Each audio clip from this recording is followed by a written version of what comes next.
Okay, welcome to this year's shir. And this year we have unique halachas that we haven't had since Tafshin Samaches 2008. That was the last time that Pesach fell out on Erev Pesach fell out on Shabbos. And I hardly remember. I thought you were talking about me. Halacha since 2008. I thought you were talking about me falling on like this. Okay, so Pesach falling on Shabbos. I got it. And the next time Erev Pesach will fall out on Shabbos will be in 4 years, and then, according to the expert at dates, it won't happen again for another 20 years. Hashem. And in 2045, Bezras Hashem, we'll have the shir again in Yerushalayim with the Beis Hamikdash and Mashiach, long before that. Okay, so starting chronologically from this Shabbos already, Zayin Nisan. This Shabbos, in a sense, is already Shabbos Hagadol, where it's not truly Shabbos Hagadol, but it's a good time to prepare on Shabbos and to spend the time on Shabbos as well, studying the halachas and learning and preparing for the halachas of Pesach. You can also tell Raphael that we started. He's outside. You can let him and his wife know that we started already. And this is always a question that comes up. Matzai Shabbos, do we say V'inayam? And the rule is, do we say V'inayam on a week where the holiday falls out? On Matzai Shabbos, we don't say V'inayam. And the rule of some is that whenever we say we have a full week of work, then we say V'inayam on Matzai Shabbos, because V'inayam is blessing the Ma'aseh Yadeinu, the work of our hands, through a full work week. And since there will be a full work week, so we do say V'inayim. This year, Erev Pesach is already on Shabbos. The question comes when it's on other years. Raphael. Whether Erev Pesach is considered a holiday. That's a different question for another year. The significance of Erev Pesach being a holiday actually has a halachic implication for this year. And that is because Erev Pesach, welcome. You want to come down? Okay. Erev Pesach, because it's, what is the holiday of Erev Pesach? Starting from noontime, Chatzot, on Erev Pesach is already the time where we start to bring the Korban Pesach. You just imagine yourself walking with your shepsela, your sheep. You can get one over here. In each direction you go out of the city, you'll find a shepherd, and you buy your sheep, and you bring it, put it in the back of your van, and you take it to Yerushalayim. And then you're walking with your sheep Erev Pesach, and your chabura. You're already getting ready. So already the Erev Pesach is already a big holiday. And because of that, on a regular year, you're not supposed to cut your nails after Chatzais. You're not supposed to take a haircut with a Jewish barber. And that's specifically Erev Pesach of a regular year. However, this year, Erev Shabbos is not Erev Pesach. It's not when the Korban Pesach is brought. And so therefore, it is permissible with the right precautions of a normal Erev Shabbos to cut your nails on Erev Shabbos after Chatzais and to get a haircut, as with a regular weekday. Okay. So that's for the Shabbos before this coming Shabbos. And we turn to page 318. Okay. Now, because this year Erev Pesach falls out on Shabbos, so the fast of the Bechayres, the Bechayrim, the firstborns who fast every year. Is anybody a firstborn over here? I am. You are. Okay.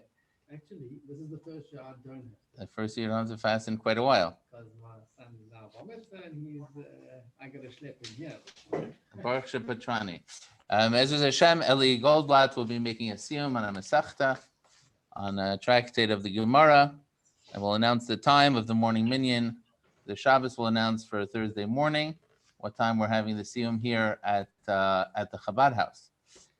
Now this year, the fast is earlier, and because it's earlier, there's just a few slight differences. It's definitely more lenient as far as people are sick or things like that. Well, in any ways, you can listen to a siyum, and apparently the Rabbanim are saying this year it's also permitted to listen to a siyum on Zoom. That's the consensus. And in addition to that, it's more lenient that it's even permitted according to many poskim to redeem the fast with money because it was pushed off. It's a discussion of whether it's the fast day is changed or it's pushed off. And there are different halachic implications, whether you have to replace the fast or not. On Friday, some people have a custom of making a siyum, but the prevalent custom is not to make a siyum on Friday as well, just on Thursday when we actually have the fast of the firstborns. Okay. We'll continue now with Thursday night.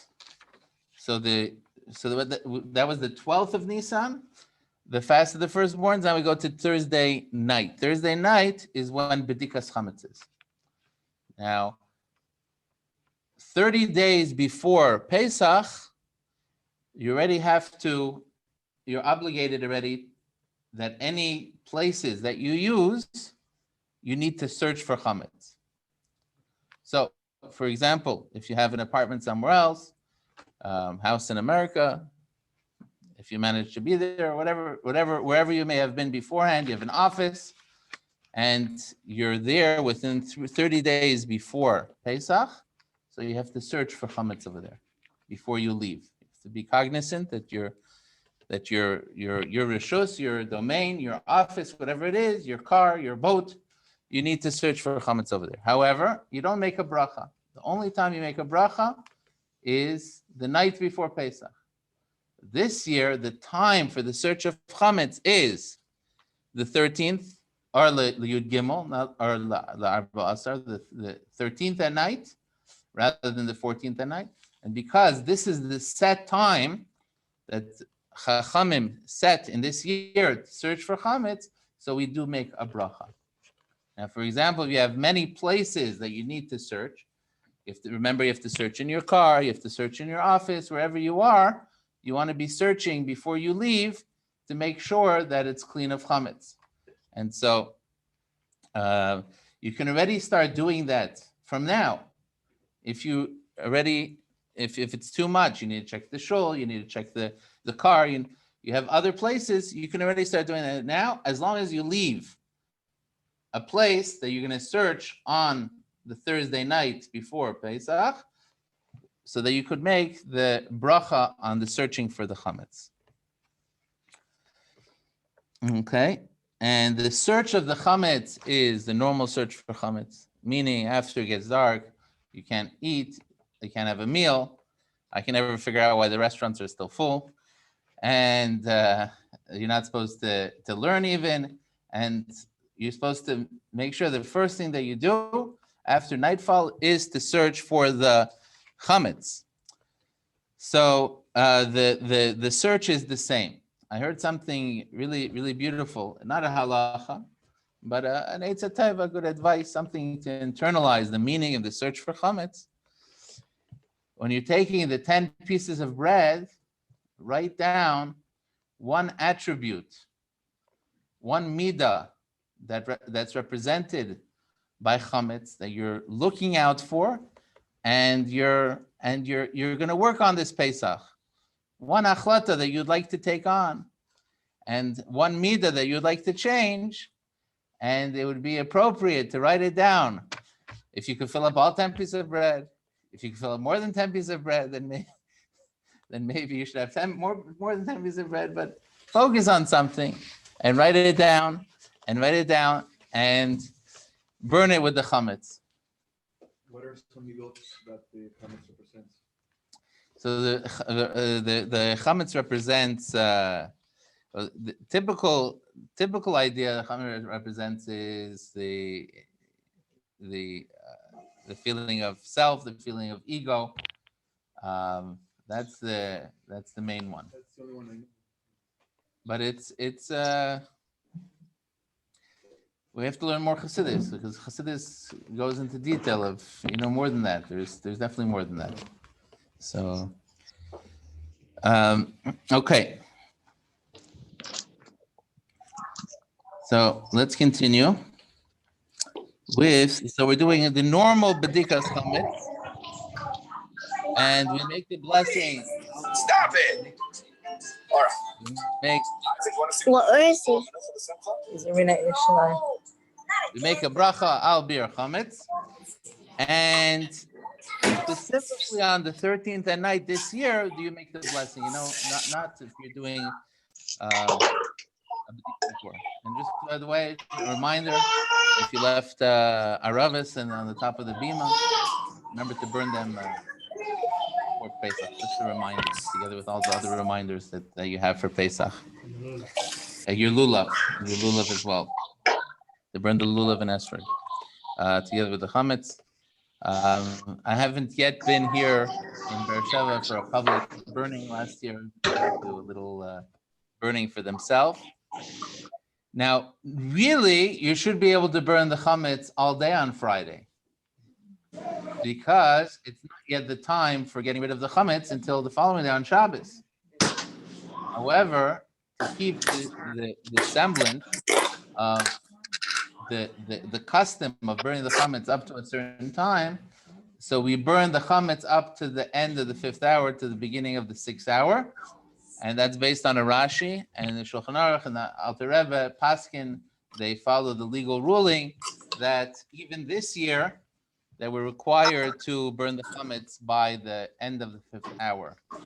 There are some that are lenient to burn it after the 5th hour to the 6th hour, but the general consensus is that the burning of the chametz should be done by the 5th hour in Be'er Sheva. That is 11:44 on Friday morning.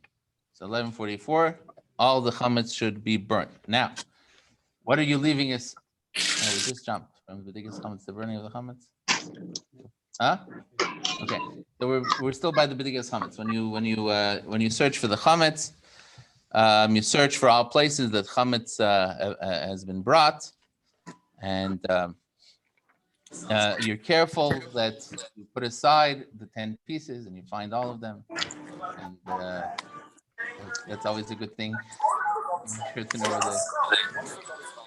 I'm using it. and the chametz that you're going to be using on Friday and for Shabbos should be in a known location, and the cleaning of the house before the cleaning of the house before the search for chametz should be normal as usual. It's really loud. So now we're going to move to the Friday morning, normal shachris, and we do say mizmar l'sayda because it's not Erev Pesach. On Erev Pesach, we don't say mizmar l'sayda. There was no korban taida, and this is not really Erev Pesach. It's Erev Shabbos.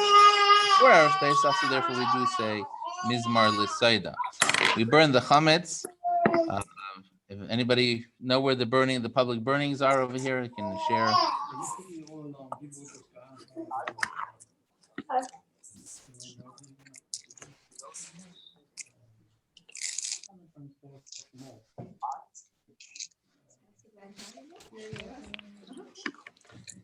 or wherever you can. Yeah, so I'm sure they'll be all over. Another thing that I did notice, I'll try to share it on the group, that there's Mitam area, the Rabbanut also has Galat Kalim, has kashering of Kalim.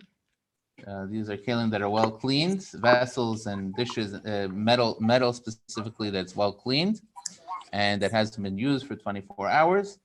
And the Rabbanut of Be'er Sheva has several stations throughout the city of Hagala. If you want to bring a Kiddush cup there that's well cleaned, a silver becher or something like that, that is available for use throughout the city of Be'er Sheva. So the burning of the chametz, this year we don't make the bittul, we don't nullify the chametz when we burn the chametz. So there's the nullification of the chametz, and there's the hiratzon, the spiritual part of what we're performing what we're doing when we burn the chametz, the hiratzon. The hiratzon you do say, but the nullification, the bittul, the kol chamira, we don't say. At night, when you're checking for the chametz, you do say kol chamira, right? That's the nighttime search for chametz is completely regular, but the burning of the chametz is not yet the time that you're completely giving up ownership, because we're still going to have chametz on Shabbos. So we are burning it. We're doing the spiritual idea of burning the chametz. That's part of why we burn the chametz, is the spiritual idea of burning the chametz, and we say the hiratzon that's found in the siddur. However, we do not nullify it at this time. We will nullify. We'll say chol chamira later on Shabbos. Okay, 3:21. So we'll be saying it on Shabbos itself, Shabbos morning. Shabbos morning we'll be saying the kol chamira. We're going to say it during our meal. During the meal, we're going to say it. During the meal. After we finish eating the chametz. Or, once you put everything away, or if you have time, you can say it after the meal. Okay, but we're going to get to that. We're going to get to that shortly. So let's say it over here. You want to make sure that when you search for the chametz is in an identified place. It's not going to be spread around by children or by animals. And then when you burn the chametz, you're going to still leave over some chametz. We're going to still leave over some chametz for the Shabbos meal. So, okay, something else. Okay, also something to be careful. It's not so pertinent to us here in Be'er Sheva, but you also want to make sure that your private garbage cans are clean of chametz. Over here, there's the public garbage chute, and even I believe the garbage cans belong to the public. I wasn't successful in buying one for our house. We had to order one from the city. So again, it's advisable. Yeah, it would be advisable to know anyways if you have a private garbage can, when your last collection is, or to bring it to a public garbage place. So the sale of chametz. The sale of chametz this year is also very interesting. We do sell the chametz, now through the morning of Friday, and the sale takes place of the morning on Friday. However, the contract this year is a little bit different. The contract this year, for her when she's hungry, give her one at a time. So on one hand, we're still having chametz until Shabbos morning. On the other hand, you can't sell on Shabbos. I can. You have to make the sale before Shabbos. But there's going to be leftover chametz after you're selling. So what is the structure of the contract? The structure of the contract is that the sale is the contract is being signed on in the morning, the normal time, right? Before the end of the end of the fifth hour, for the sixth hour, like the normal, like every normal year. The sale goes into effect slightly before Shabbos, because Friday you're really allowed to eat chametz, and there's no reason that the sale should go into effect Friday morning, but the sale goes into effect slightly before Shabbos, but then you still have your chametz that you're going to eat for your Shabbos meals. So there's a stipulation in the contract that the sale goes into effect except for the food that you need for your Shabbos meals. Whatever is left over will be part of the sale, but whatever is not left, whatever you eat is permitted under a stipulation in the contract. So it's a very particular contract this year. Like I was telling Ezra before, I found it very interesting. I noticed that the Rabbanut Arashit, they say it's better to use a Rav for your selling of the chametz. However, you could use the Rabbanut, and then they give you this government form to fill out to sell the chametz. You know, like if you you need to pay your driver's license or passport renewal. So there's also a form for the selling of the chametz. And for last year, they also had this form for selling of your vessels, of your utensils, your pots and pans, because last year was a very severe lockdown. And so people weren't able to go, and they weren't able to bring their stuff to the mikvah to taivel their kalim. So there was an exception for last year that you could sell the vessels to the guy throughout Pesach. Now you should know that if you use that leniency last year, this year, Baruch Hashem, we're returning to normalcy, and there's no need for that heter anymore. So this year you should retable those vessels that last year you used the heter. This year you shouldn't rely on the heter. If you can identify those vessels, you should go and table them. Now let's continue. So where are we now? By the burning of the chametz. Mechiras chametz, the sale of the chametz. So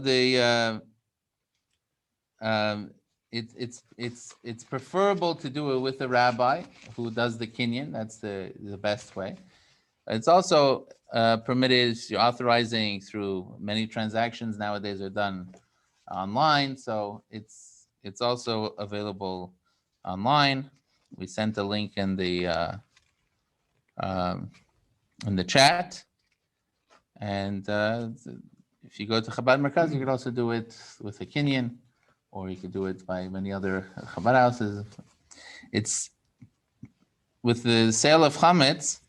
It's particularly important to use a Chabad rabbi, because you know that they'll be using the chumras, the contract form of the Alter Rebbe, of the Admor Azaki and the Baal Tanya, who adds an extra form of security of an Erev Kablan, a guarantor. And because of that, it's we should make sure to use Chabad Rabbanim with the sale of the chametz. It could be other Rabbanim start to use that also. It could be the Rabban uses it also, but I'm not sure about it. But certainly, it's the best way for Minhag Chabad is to use Chabad rabbi specifically for the selling of the chametz. Yeah, we could do that. We could do that. Yeah. Now let's continue. Ellie didn't staple my pages. So, keep track over here. Okay. Now, eating chametz after the chametz is burnt. So we said again, 11:44 is the time of the burning of the chametz in Be'er Sheva. And the eating of the chametz after is permitted. Friday is still not Pesach. It's Erev Shabbos, Erev Pesach. It's not even Erev Pesach. So we're permitted to eat chametz all day long, but we have to be careful not to get the chametz mess all around. Now, like we said also before, that this year you're allowed to do work. It's not Erev Pesach where you have the Korban Pesach. So you're allowed to do work. You're allowed to take haircuts. You're allowed to cut your nails as you are on a regular Erev Shabbos, meaning you should still limit it.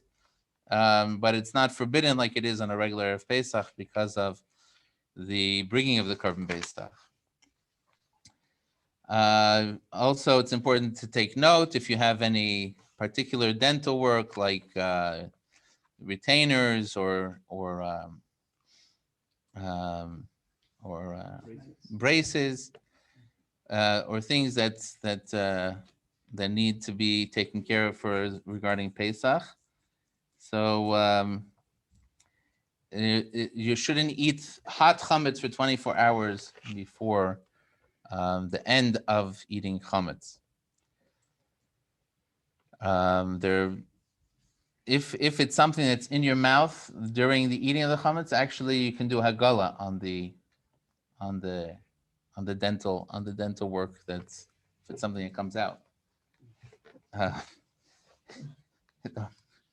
Don't try it if it's in your mouth.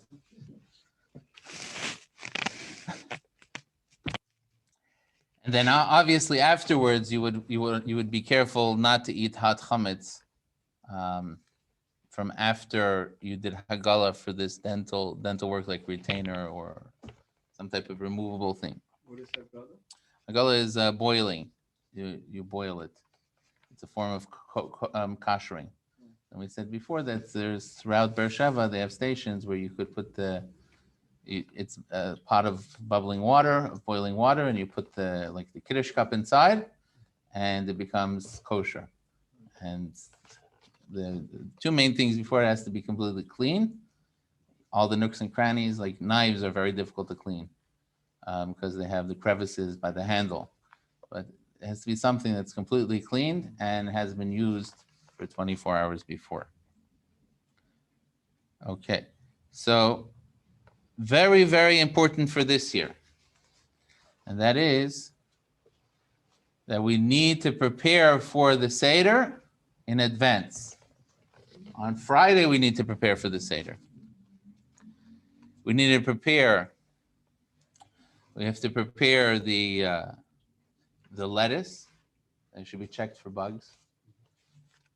And I remember this admonition already from elementary. I remember in fourth grade, Rabbi Klein talking about how careful you have to be with romaine lettuce, especially here in Eretz Yisrael. There's even more issues, and they grow lettuce specifically in ways that are that don't eliminate bugs but minimize bugs, and so it is worthwhile to find the lettuce that minimizes bugs.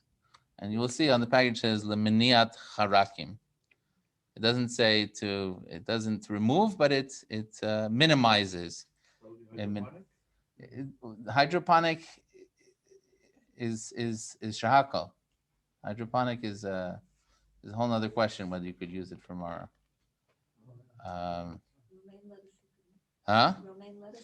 Yeah, romaine lettuce, but he's asking about hydroponic that's grown in water. If it's grown in water, then it's shahakal. If you could still use it for Mara, you might still be allowed to use it for Mara, but it's a different bracha. It becomes halachically questionable. But there's greenhouse grown. They grow it in greenhouses where they cover. You probably see on the side of the road a lot of covered fields, and it's in addition to whatever growing tactics they have, it also helps with the bugs, with minimizing the bugs. And so if you forgot to check the lettuce before we're checking the lettuce for the Seder, so you want to check it before Shabbos. You could still check it on Yom Tif, but it's going to be at night. You're going to be by the electric lighting, and you have to do piece by piece, as opposed to. That's what it says here, as piece by piece, which is interesting, as opposed to a whole batch. You can't prepare, more than advance. You're preparing what you're using on the spot. Another thing that's interesting to note that if you put the lettuce in water and let it sit overnight, it has the halachic din, and has the halachic status of being cooked. And then it's no longer kosher for maror, because maror can't be cooked. So, some people, they soak their lettuce for like a half hour. If you forgot and let it sit in the salt water overnight, soaking in water overnight, then now it's considered kavush. It's considered cooked, and that is there's a halachic status of something that sits overnight in water, it becomes cooked. And at some point, they were making wine out of raisins. They're making. What would they do? You put the raisins in overnight, or they soak it and it has a halachic status as grape juice. And then to save money, they would put the raisins in the raisin challah to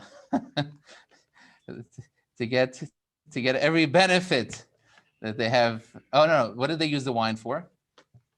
It makes the bread into mezainis. The mezainis for the mezainis bread. So they're not selling it as a bottled drink, because nobody's going to buy raisin juice.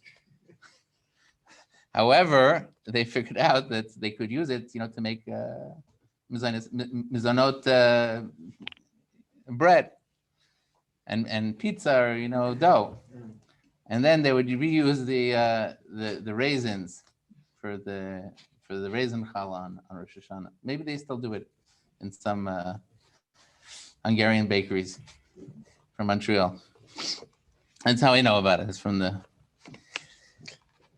Okay, so it's extremely important to prepare the chrein, that's the horseradish, to prepare the lettuce, that it should be checked for bugs. This is before Shabbos. The chrein should be grated before Shabbos and then sealed so that it retains its bitter, pungent taste. Additionally, the charoset, the apples and everything should be prepared. That should also be prepared before Shabbos, because you don't want to be grating. You're not allowed to grate after Shabbos. Matzah Shabbos before the Seder, and there's also very little time. You want to start right away, and you don't want to prolong things. You're not allowed to prepare on Shabbos anything for the Seder. You're not even allowed to talk about it. So, like, you shouldn't say, I'm going to sleep, or go to sleep so that you should be up by the Seder. You're allowed to go to sleep. You can have a Shabbos afternoon nap. And you could do it so that you're up by the Seder. But if you don't, But you shouldn't say it. Huh? But if you don't sleep, you might not make it to the You might not make it to Seder. But you don't want to say it, though. You don't want to say, go to sleep so that you're up by the Seder, because that, even in words, you don't want to be preparing for Shabbos, for after Shabbos. So certainly you're not setting the table. Something that's frozen in the freezer, you take it out on Shabbos, it's a problem, unless there's enough time for it to defrost during Shabbos, and then you should even take a little piece on Shabbos, so that you used it on Shabbos. Or else it's a lot of things from the freezer are actually muksa, because there's no use for them on Shabbos. You have a piece of meat in the freezer. You can't cook it on Shabbos. You can't do anything. It's actually muksa.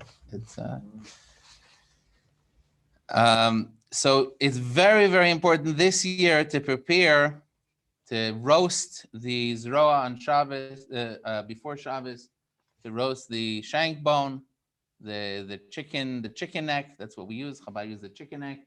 So we should roast it before Shabbos. You prepare the charosis. You even prepare the salt water before Shabbos. So we're talking about the salt water, the zroa,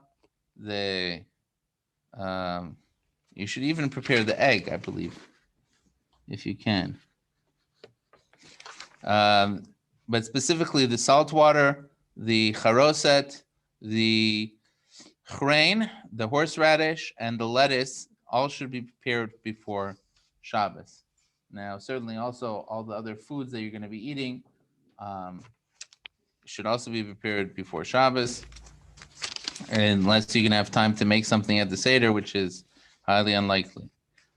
And then we remind you about freezing. Just it should be enough time that it's edible before Shabbos ends, and it's preferable to take something to eat a piece of the food. 323, 324. Okay. The other food from the Seder you should also prepare, because you're not allowed to prepare for Shabbos to Yom Tif, and you don't want to have a very great delay on Shabbat, on Matzah Shabbos. You also want to be able to finish the Seder before Chatzos, and in general, you want to start as soon as possible after Shabbos is over. If you forget to prepare on Erev Shabbos, the chrein should be cut with a knife into pieces. You can't use a grater. And this is, we're talking all again after Shabbos. You say, Baruch HaMavdil ben Kodesh le Kodesh. And then, before the woman lights the Shabbos, the candles for the Chag, she says, Baruch HaMavdil ben Kodesh le Kodesh. We're going from Shabbat to Yom Tov. And then any of these preparations, cutting for the Seder, anything you're doing as a preparation for the Seder, must be after you say, Baruch HaMavdil ben Kodesh le Kodesh. Okay, so you cut up into small pieces with a knife the maror. It's probably going to be a little stronger that way. Now, the zroa, the chicken neck, the shank bone, the problem with roasting it is, as we don't eat from the shank bone. We don't eat from the zroa. We don't eat from the neck. So technically, you can eat from it the next day, but you don't want to be cooking it now for the next day. You don't want to be roasting it the next day. So you take another piece of meat, another piece of cooked meat. It doesn't specifically have to be the neck. It could be any piece of meat, and you put it instead. If you forgot to roast the shank bone, the zroa, the chicken neck. The egg you cook on Matzah Shabbos. The charoset you also make on Matzah Shabbos if you forgot, and only as much as you need for the Seder. And also should be done b'shinoi. It should be done differently. Maybe instead of on a cutting board, it should be done on a napkin. That's the example that they're giving here. Now, also, you can also add wine, because there's no problem of kneading on Yom Tif. That's to the charoset. Now, the salt water is also a problem. Instead of the normal way, We add wine during the Seder. we add wine during the Seder, yeah. So we add the wine in the Seder. It's not any different than any regular year. Also, the salt water should be prepared before, on Friday. And if you didn't prepare it before, if you normally put salt first, you should put the water first. You put water first, you should normally put salt first. Who puts water first? Who puts salt first? You put salt first? Okay, we put water first. Huh? It matters for you. For you, it matters. Hopefully, it won't matter because you'll remember. Okay, let's continue. So now we're coming to the meals on Shabbos. So we prepared everything on Friday, and we get into Shabbos. Now, we have a problem. We can't use matzah because you're not allowed to eat matzah before Pesach. Especially severe, that's already starting from important, but especially severe the day before Pesach, especially severe the day of Pesach. So we need to have lechem to make a Shabbos meal, but we can't use matzah. So what do?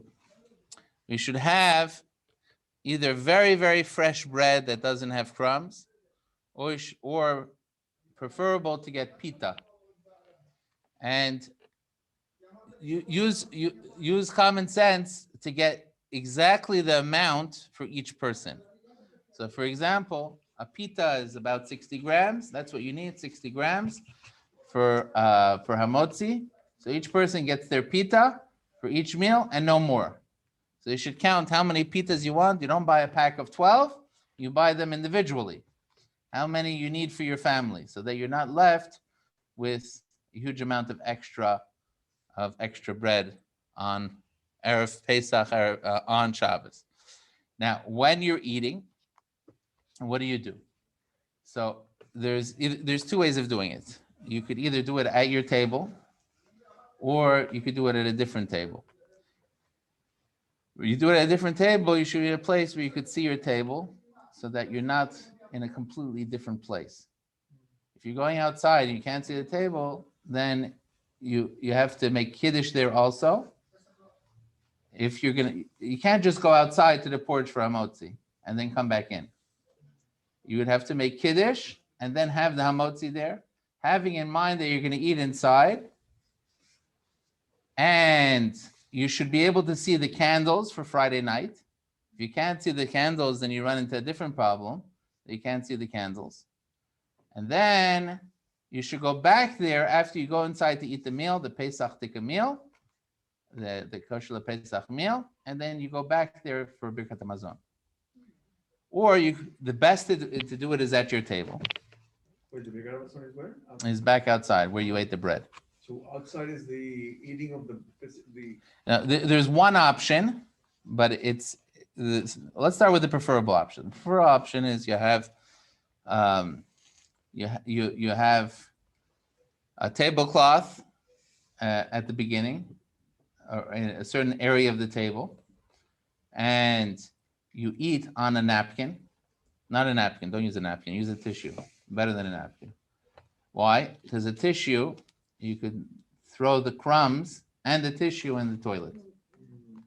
So you eat the pita over a tissue, and you make sure there's no crumbs. You wipe off your beard and your clothing.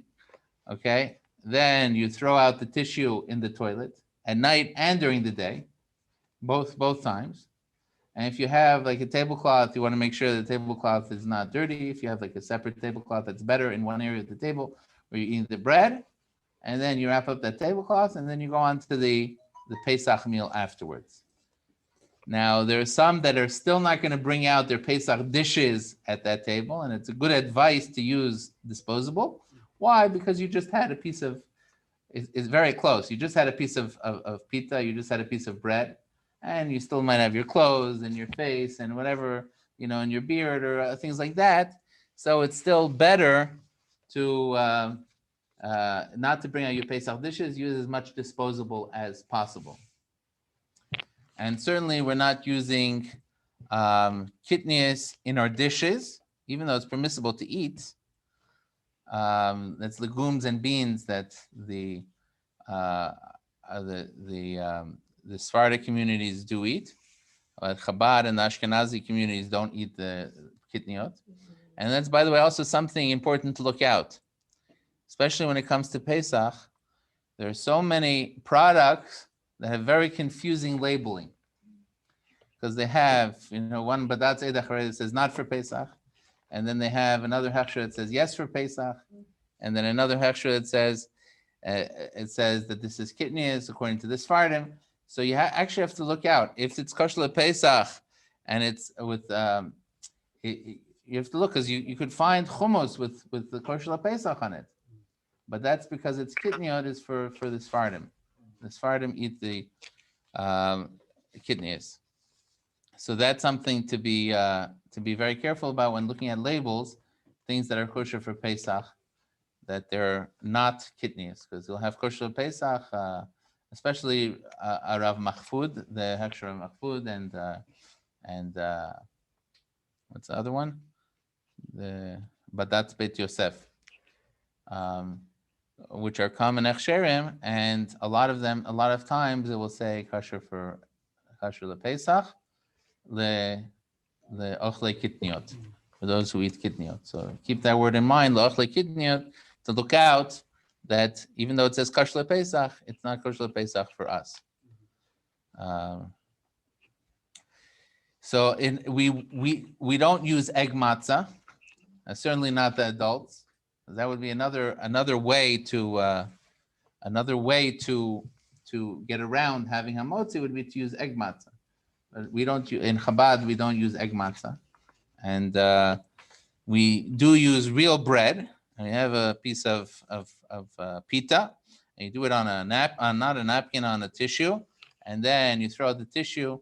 You want to sweep the floor properly, and you can't. Also, you have to be careful that you're not separating crumbs of chametz from other crumbs of dirt or things like that, because that would be borer. Another interesting thing to note is that unless you have a kid that's under the age of chinuch that will be having matzah before the Seder starts on Shabbos, then your matzah is really muksa on Shabbos, because you have no use for it on Shabbos, especially the Shmor matzah. There's no use for it on Shabbos. You can't eat it on Erev Pesach. So it falls under the category of muksa, and you're not allowed to even touch it on Shabbos.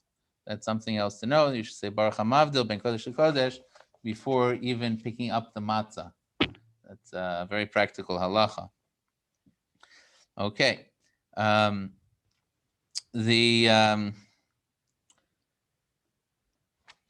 So that's the food of the food of Shabbos. So again, we make kiddush regular.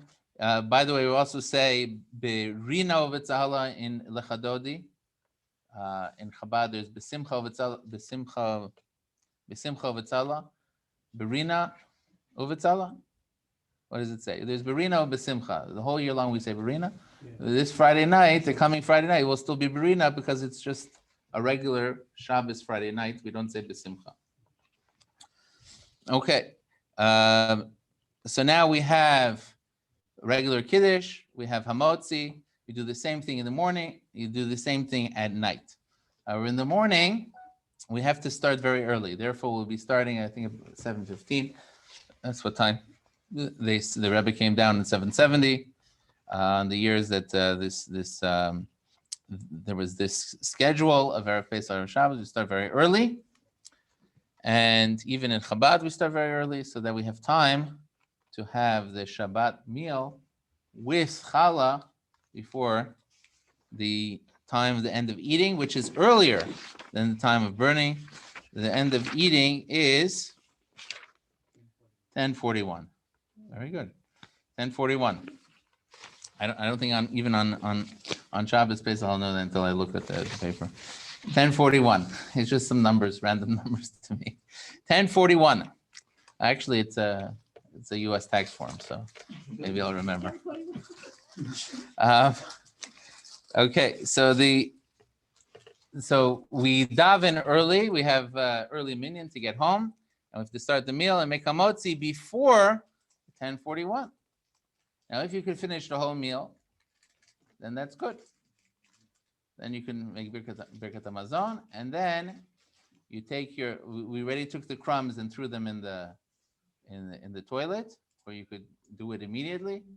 Before, after the meal, you have it if you kept it in place. But you want to do it before that. You can even do it after 10:41, but you have to finish eating by 10:41. No, you don't have to say birkat hamazon by 10:41. You can continue eating afterwards, but you just have to finish hamotzi by 10:41. Now you have until 11. You have now until 11:44. Yeah. To throw out your crumbs into the toilet and flush them down, or pour bleach on them, or it's called economica over here. And then after you did that, then you say kol chamira. Then you nullify the chametz with the wording that's in the Agada of I nullify all chametz and leaving that's in my possession. Kol chamira v'chamira de'ika b'rishuti. And you say it you should have to say it in a language that you understand. So if you don't understand Aramaic, you should also say it in English or whatever language that you do understand, Spanish or Portuguese, and say it in the language that you do understand. Sorry, 10:41 is the deadline for what? For eating hamotzi. The rest of your meal is kosher for Pesach. If you don't eat any bread past 10:41. You're not allowed to eat, right. So you finish your one pita by 10:41. Make kiddush hamotzi. And then you can continue your meal afterwards. And you have to be careful that the crumbs that you have left on your napkin are disposed of in the toilet before 11:44, and you also have to nullify the chametz and say kol chamira before 11:44. Okay. Now, a few other things to note, and that is that your broom, you could be using your chametz broom to sweep around the table to make sure that any crumbs are gotten rid of, and you want to dispose either with economica or in the toilet. Then your broom you want to put away where you're not using it, in either a room that's sold to the non-Jew, or in a place where you're not going to go in. It's not actual chametz. You don't want to dismantle your broom and put on a kosher Pesach broom head, because you're not allowed to do that on Shabbat. And then you take out your kosher Pesach broom for Pesach. Another thing to reminder, carpet is not as popular here, but it still exists. So remember to clean out your vacuum canister or bag on Erev Shabbos before the time, and if you're going to be using the vacuum on Pesach, then clean the vacuum very well. If not, then put it in a place where you're going to sell it. So that's the Shabbat morning meal. Is that clear? What we do in the morning, Shabbat morning? It's clear. So we have real challah. Now, if a person missed and he wasn't able to, it shouldn't happen. But if it happened, then it's preferable to make kiddush on 2 cups of wine. You make kiddush on 1 cup of wine, and then you make another cup of kiddush on. You have another cup of revius, another cup of wine instead of hamotzi, because you have to have kiddush b'makom suli. You have to make kiddush in the place where you eat the meal, and we have the bread that's establishing the meal. And if you can't have bread, then you could have another cup of wine instead. This shouldn't be common practice, but this is what people do if they can't have their gluten in their celiac. They can't have gluten, and they have digestive issues, so they'll have 2 cups of wine. You don't have to have 2 cups of wine. The person making kiddush has to have 1 cup of wine, and then you can participate in that. And then you need a cup of wine instead of the bread. So if you're making kiddush and you have 2 cups of wine, if not, then it's just 1 cup of wine and a sip. Now, it is also possible, egg matzah, I don't know. So I'm not going to say anything about egg matzah. It's not our custom to eat egg matzah. Maybe that makes it better, makes it worse. I don't know the. You don't know if they have egg matzah in Israel. Okay, that makes life easier. I was hearing that some Sfardim fry matzah. They fry the matzah in oil for this Shabbos. They have to be careful though that it stays still a matzah shlema. And it's also complicated. But the best way is to have challah, to have a pita, and just to be careful like we've described. We don't need to get into any complications and any complicated matters. So we got into preparing.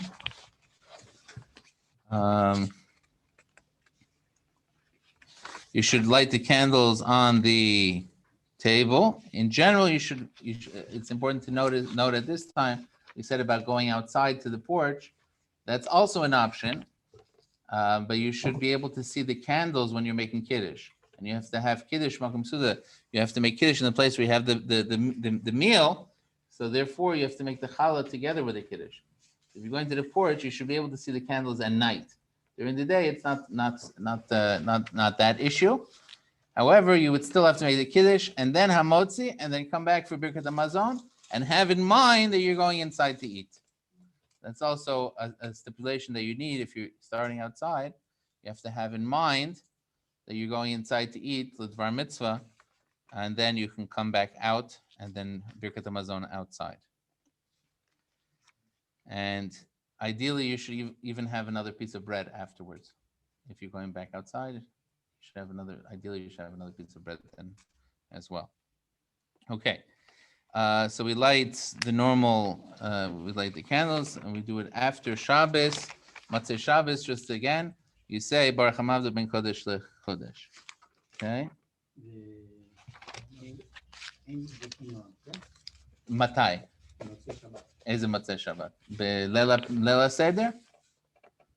במוצאי שבת הזה, כן אומרים, במוצאי שבת הבאה, הבאה לא אומרים וינועם, וגם אומרים התפילה של שלוש רגלים. זה התפילה של פסח, עם הלל, it's a long davening, so we start right away, and then we have to go home and prepare whatever we didn't prepare. Set the table, all the setting the table and everything has to be done after Shabbos ends. So it's a big rush this year to set everything after Shabbos ends. Nothing is to be prepared beforehand.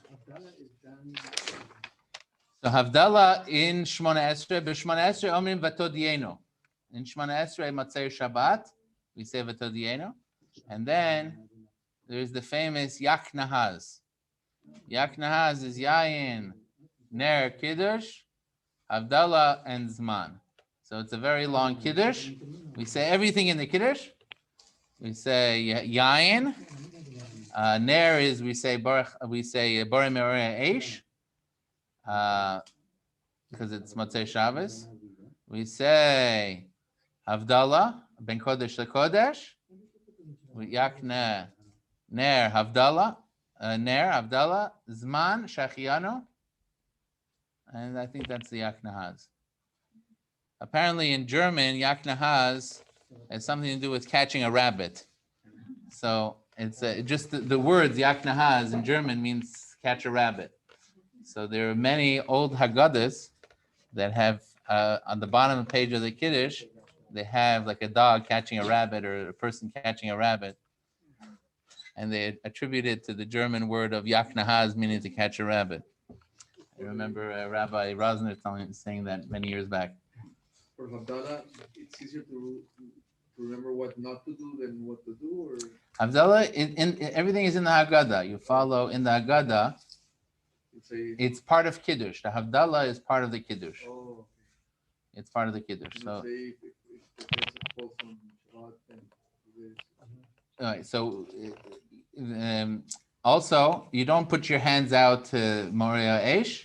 You just look at the Shabbat candles. You just look at the holiday candles, the Yom Tov candles.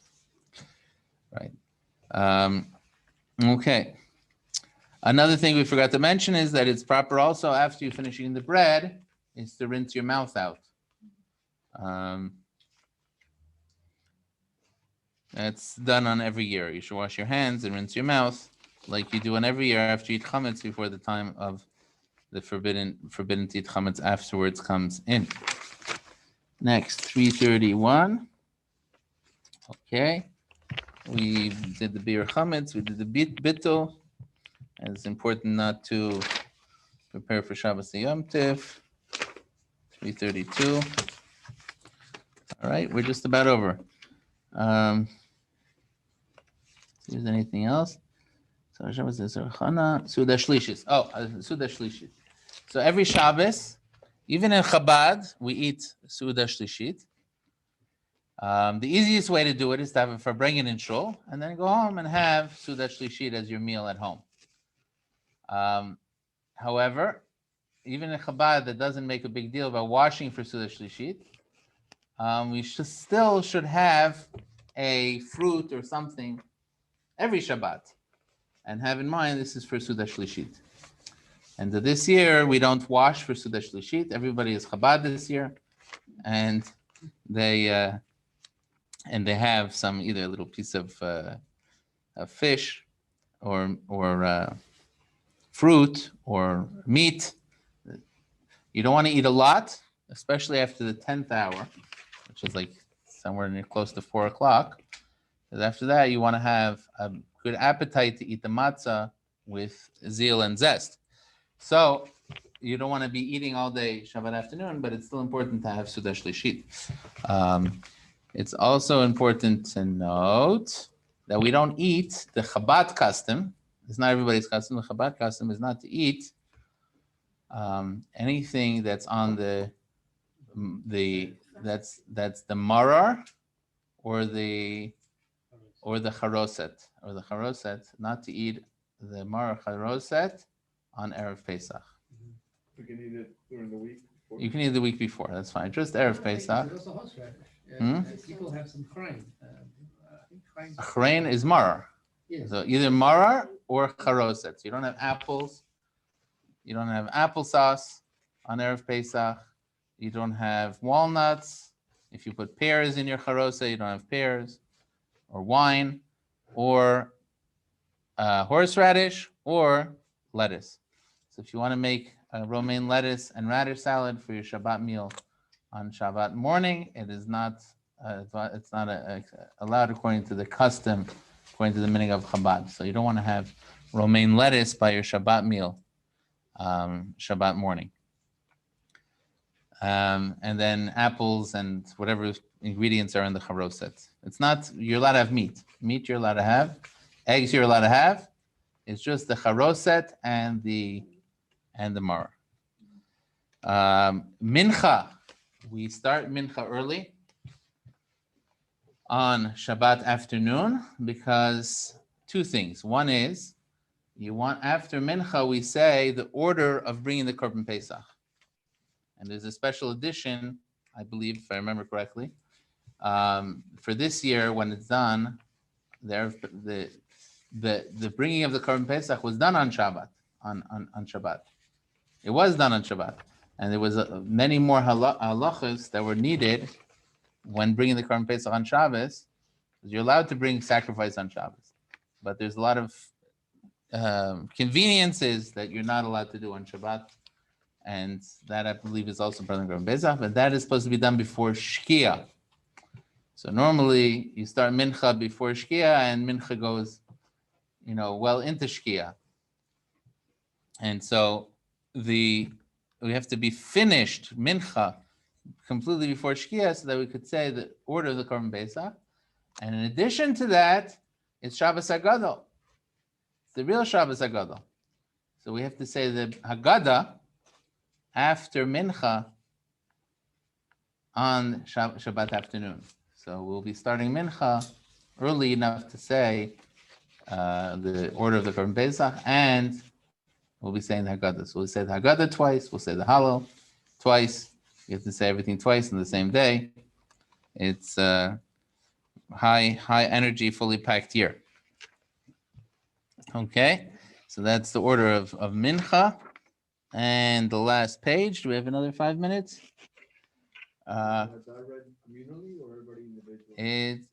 It's everybody reads it at the same time, but they read it individually.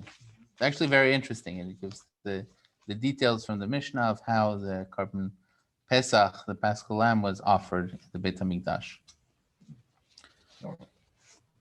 Okay, Matzei Shabbos, which is the Seder night. Mariv. We pray Mariv, Matzei Shabbos, 10 minutes after Tzisach HaChavim, because we're adding on Shabbos. We're adding Shabbos onto Yom Tov, just a few minutes, and that's the time that's in the calendar. And we should make everything quick and haste, get back home for the Seder as soon as possible, so the children shouldn't fall asleep. And it is better to daven right away by Tzisach HaChavim by saying Miyad b'Tzisach HaChavim v'Arves Ayim b'Todienu. We say V'Todienu, and that's the addition to Mariv. That's Havdalah. There's Havdalah in Shmona Esrei, and then there's Havdalah by Kiddush. We say Baruch HaMavdil. This we mentioned a few times. Ben Kodesh to Kodesh. Women light the candles. Another thing, the important thing to prepare from our Shabbos is the 48-hour candle. In Chutz La'aretz, they need a 72-hour candle. And over here, we only need a 48-hour candle. So we need the 48-hour candle. They have a 3-day Yom Tov, right? Yeah. I remember those. Not too long ago. So we need our 48-hour candle, unless you have some sort of place to, like a fire, a direct live fire that's on, like a burner that's on. And the blessing is Asher Kedeshanu Lahadlik Ner Shel Yom Tov plus Shehechiyanu.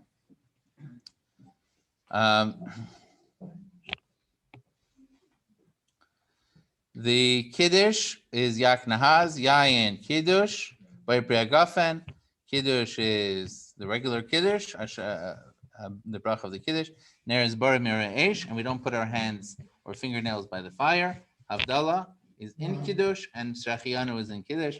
And we say one last thing just to end off. We say Asher Ge'alanu. In the Nusach of the Agada, there's one change that we say differently in this type of year. Asher Ge'alanu, we say V'noch Hashem min ha'psachim u'min ha'zvachim.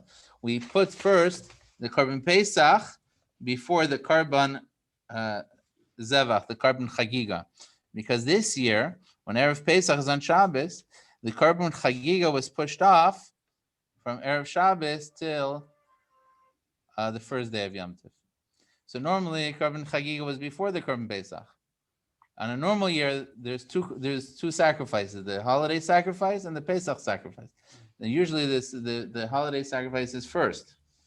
So we say mina zvachim and mina psachim. And this year we push it off because it's Shabbat, and you're not going to bring the extra korban of the Chagiga on Shabbat. So we say min ha-psachim u min ha-zvachim. And may we merit to immediately, even this year, to bring the Korban Pesach and the Korban Chagiga in the Beis Hamikdash in Yerushalayim with all of Klal Yisrael. Mashiach Tzidkeinu. Any questions? Pesach, any